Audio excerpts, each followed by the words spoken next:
El siguiente programa es clasificación B para mayores de 14 años.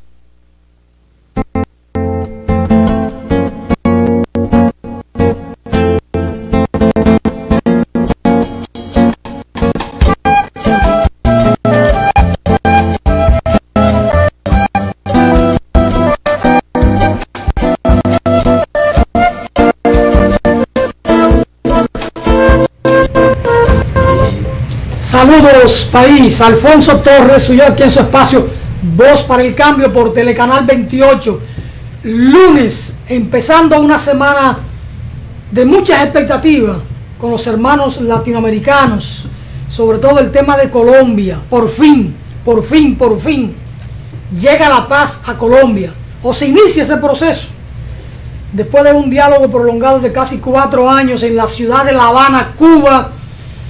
Las Fuerzas Armadas Revolucionarias de Colombia y el gobierno de Juan Manuel Santos pondrán fin a partir de hoy el cese al fuego en la hermana República de Colombia. Es la mejor noticia de este año en todo el continente.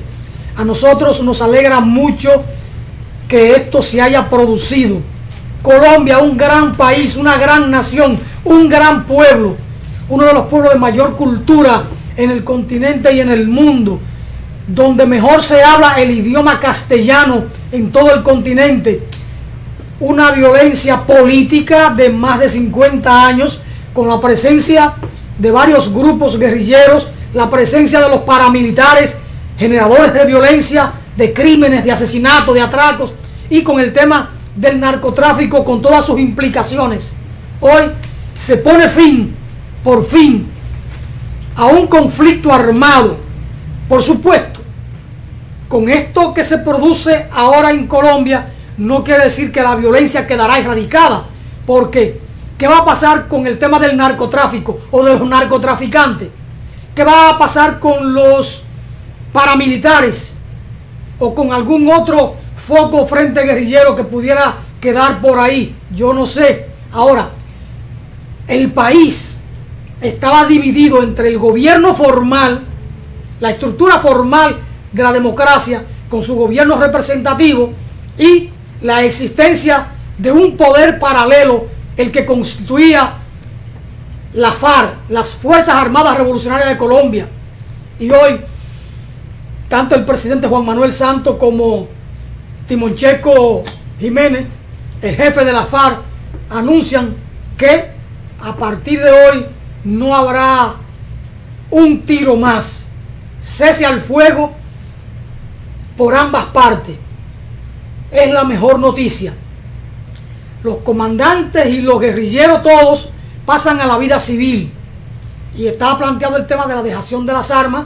Se ha firmado un acuerdo que vamos a analizar aquí, todas las implicaciones de este proceso de paz con la firma del acuerdo y lo que estipula el acuerdo como tal, este jueves, con Narciso Isa Conde aquí en este espacio.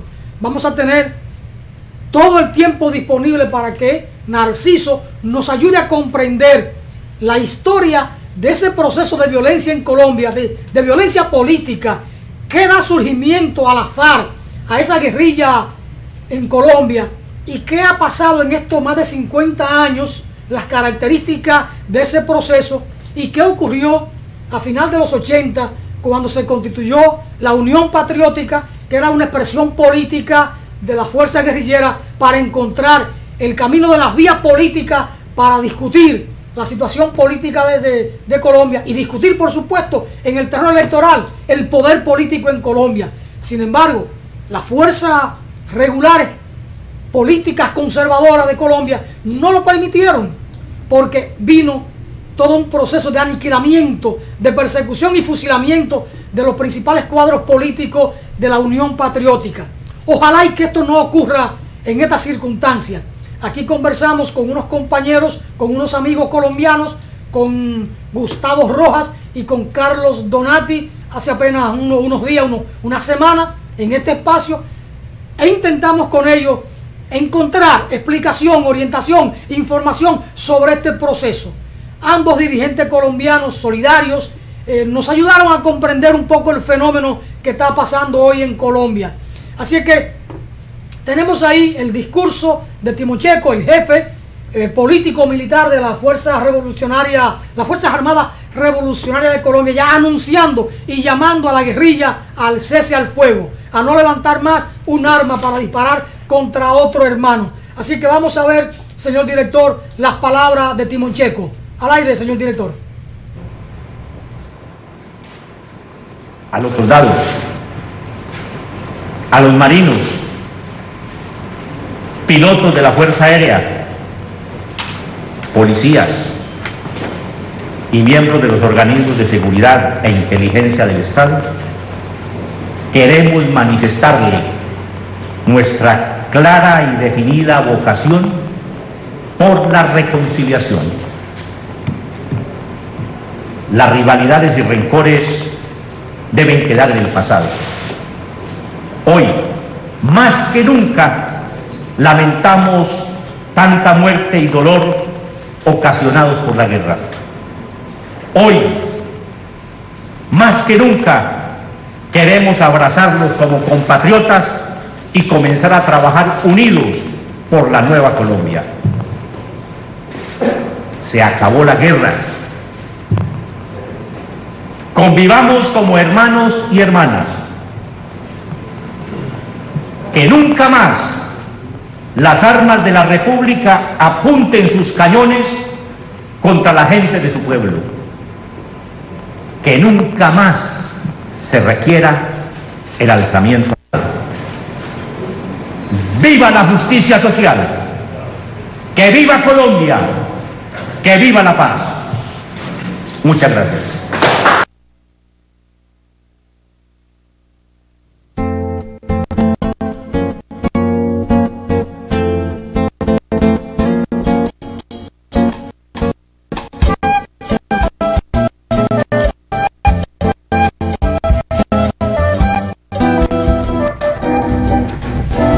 Seguimos aquí en su espacio ahí y sigue la música de nuestro bumper. Gracias al señor director por pasarnos este video corto, breve, con las palabras de Timochenko. Ahí a su lado estaba Iván Márquez, con quien nos comunicamos siempre vía Facebook, las redes sociales. Iván Márquez es uno de los principales dirigentes de la FARC y estuvo a cargo de encabezando el día a día en el diálogo en La Habana con los representantes del gobierno de Juan Manuel Santos y con los mediadores o los facilitadores de este diálogo. A Iván Márquez le escribí en estos días: la paz es el camino, no hay camino a la paz. Nos alegra este proceso hermoso que está viviendo Colombia, porque todo acto humano hacia la paz, hacia la civilización y en contra de la violencia es un acto de amor y es un acto que hay que darle siempre la bienvenida y el respaldo. Este espacio está más que contento con este proceso de paz en Colombia, que nuestros hermanos colombianos puedan por fin encontrar ese camino necesario de la paz, del encuentro, del amor, de la civilización, donde no haya un muerto más, ni un herido, ni un mutilado, producto de este enfrentamiento entre hermanos en ese pueblo hermoso y grande de Colombia. Allí estuve en el año 1999 en la ciudad de Bogotá, una ciudad hermosísima. Juan Francisco, saludos, bueno, me alegra que de nuevo estés con nosotros. ¿Cómo te anda la vida y la salud? Estamos en victoria. Estamos en victoria, como dicen los evangélicos, sí, cuando las cosas marchan más o menos bien. Correcto. Este proceso, Juan Francisco, de la firma de la paz en Colombia, que a partir de hoy ya un tiro más no puede tirarse. El entendimiento es el camino en el mundo. Pienso que cada vez se reduce más el espacio para que los pueblos lleguen a entendimiento por medio de la violencia. Todos ansiamos poder vivir en paz, poder criar nuestros hijos, cargar a nuestros nietos, vivir en un mundo de convivencia. Y cierto que ese proceso colombiano se ha prolongado tal vez más de lo que ellos mismos esperaban. Y aunque en muchas ocasiones han hecho anuncios de que van a poner fin a la guerra, ojalá que esta sea la última vez que haya que reunirse para buscar acuerdos, para buscar el fin, para salir de este proceso que ha tocado que ha cobrado tantas vidas al pueblo de Colombia. Pensamos nosotros que si Colombia no se hubiese visto en medio de este proceso violento, a lo mejor hubiera podido lograr mayor desarrollo y ser un país con más competencia, con más posibilidades hacia el futuro, porque cuando estamos de alguna forma trastornados con algo, eso influye en el rendimiento laboral, en los estudios, y si Colombia prescinde de la guerra, es indiscutible que podrá hacer una mejor obra para su país y para el mundo. Parece que este acuerdo que se ha firmado tiene base firme, no va a ocurrir la experiencia anterior del año 1987-88, por allá, cuando lo de la Unión Patriótica, que a las Fuerzas Armadas Revolucionarias de Colombia y a los sectores progresistas y de izquierda, sobre todo al Partido Comunista de Colombia, le asesinaron casi 5.000 cuadros militantes, dirigentes, porque quisieron irrumpir en la vida civil, hacer vida político-electoral de cara a la ciudadanía, y esa aspiración fue tronchada, y eso ocurrió y fue un gran revés para la democracia en América Latina y en el mundo, en la sociedad humana. Luego hubo un intento de repetir eso en El Salvador, cuando la firma del acuerdo del Frente Farabundo Martí con el gobierno, y empezaron los asesinatos. En El Salvador pudo pararse a tiempo aquella situación. Sin embargo, nos parece que este acuerdo va en firme. La FARC o los guerrilleros tienen 180 días de plazo para dejar las armas, para entregarlas. Quizá utilicen el hierro de las armas como tal para hacer algún monumento, alguna plaza, y además tienen garantizadas 5 plazas en el Congreso Nacional de Colombia.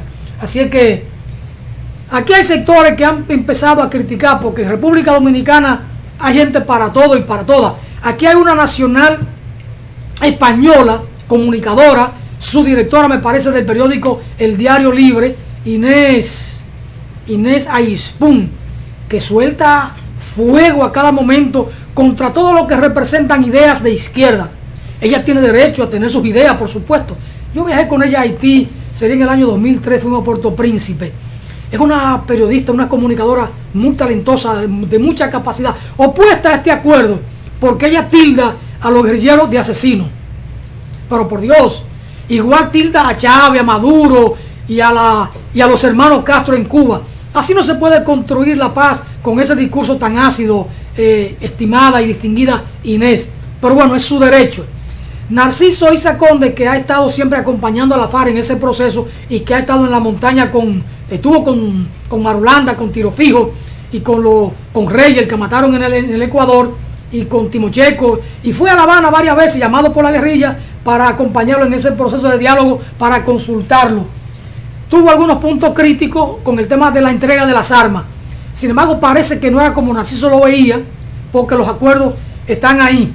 De todas maneras, con Narciso este jueves vamos a conversar por espacio de 1 hora sobre este proceso de negociación, de acuerdo, de paz, y todo ver con él también la parte de la historia de la guerrilla en Colombia, cómo surge, por qué surge y por qué se prolonga tanto esta situación en Colombia. ¿Qué va a pasar con las bases militares, 7 bases militares que tiene Estados Unidos en territorio colombiano, como que son una amenaza para Venezuela, pero también para la propia Colombia como tal?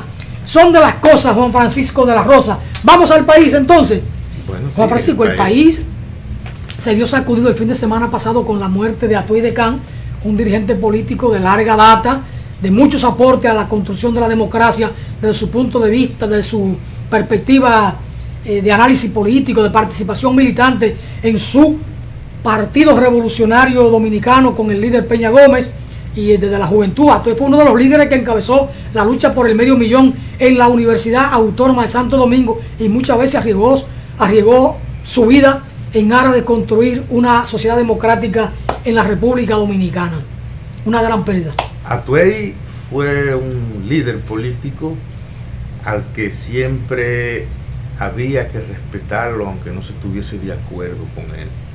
Pienso que su vida política hizo grandes aportes y me atrevo a afirmar que, contrario a otros, siempre defendió sus ideas pura y simple, sin que por el medio estuviese lo material. Fue un hombre que se formó en medio del profesor Juan Bosch y José Francisco Peña Gómez. Hizo grandes esfuerzos por mantener unido al Partido Revolucionario Dominicano, pero es una organización que desde su fundación el pueblo dominicano la conoce, que es fuente de conflictos, de contradicciones.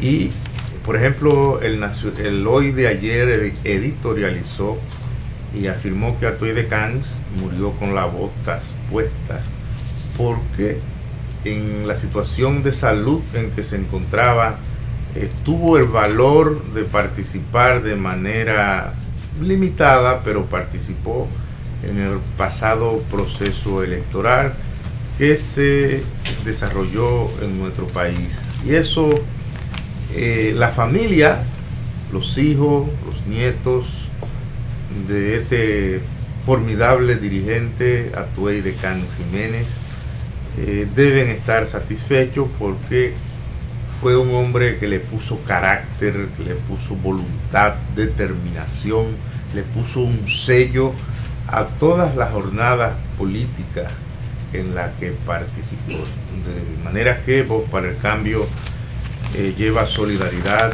lleva comprensión a su familia por la pérdida de este hombre que hizo historia al andar. Atuey de Cans tiene varios momentos estelares en su historia. Primero en el tema de la lucha por el $500,000 para la UAS. Después ahí en esa transición del año 1978 frente a Joaquín Balaguer, donde los militares salían con una banderita roja en la punta del fusil, en un tono amenazante, represivo. Atuey de Cans ahí se creció, y cuando Antonio Guzmán y el PRD obtuvieron el triunfo, que le arrebataron 4 senadurías porque Joaquín Balaguer, el tirano, el asesino, yo eso no me canso de decirlo nunca, porque al pan pan, al vino vino, que le arrebataron a aquellos 4 senadores, en lo que se catalogó como el vinchazo, el gacetazo. Atuey de Cans, siendo muy jovencito, enfrentó a Vincho Castillo y lo derrotó en términos de un debate político. Atuey de Cans se creció como polemista. A partir de ahí, a Atuey de Cans había que servirle su comida aparte como un gran polemista político y uno de los grandes estrategas políticos de la República Dominicana.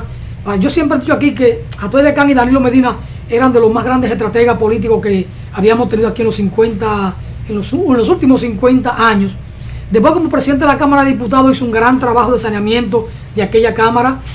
Como político, un dirigente internacional, también se destacó muchísimo. Su sombra fue, si se quiere, su paso por el gobierno con Jorge Blanco. En ese momento mucha gente se distanció de Atuey o lo vio como un político soberbio, arrogante, y eso, cómo se comportó de esa función pública, que era el segundo hombre al mando en el gobierno de concentración nacional, que lo concentró todo para sí, ese gobierno con Jorge Blanco a la cabeza. Pero eso no es una sombra como para que pueda manchar de por vida la historia larga, intensa de Atuey de Cans. Y luego, ¿qué último hizo Atuey de Cans? Bueno, se aferró al tema de la no reelección y enfrentó a Hipólito Mejía siendo presidente, y ahí vino una de las divisiones tantas del PRD que le costó el puesto o la reelección al presidente Hipólito Mejía, esa terquedad de Hipólito. Y entonces encontró una terquedad mayor, la de Atuey de Cans, porque era un hombre que se aferraba a los principios como nadie. Creía en eso. Creía en eso. Yo pienso, Alfonso, que está, si no el más grande dirigente estudiantil de la Universidad Autónoma de Santo Domingo. Pienso que supera, y si no es el primero, está entre los 3 primeros grandes líderes que en ese ámbito hemos tenido. Es un hombre esencialmente de la UAS. Allá se le rindió honores y deja un legado que se puede ir a buscar sobre los pasos que él andó, porque tiene hazaña, era un hombre aguerrido. Lo que observamos nosotros pensando es que no era dado a escribir, era un hombre al debate siempre. Casi nunca vimos que expresara sus ideas como otros políticos por artículos y cosas. Los grandes polemistas no son dados a escribir. Bueno, el que hacía todas sus cosas escritas era don Juan Isidro Jiménez Grullón. A cualquiera le tiraba 20 y 30 artículos. Yo tengo libros, por ejemplo, un libro que coleccionó Ángel Moreta sobre artículos de él, que tiene 45 para Balaguer y algunos 40 para Juan Bosch.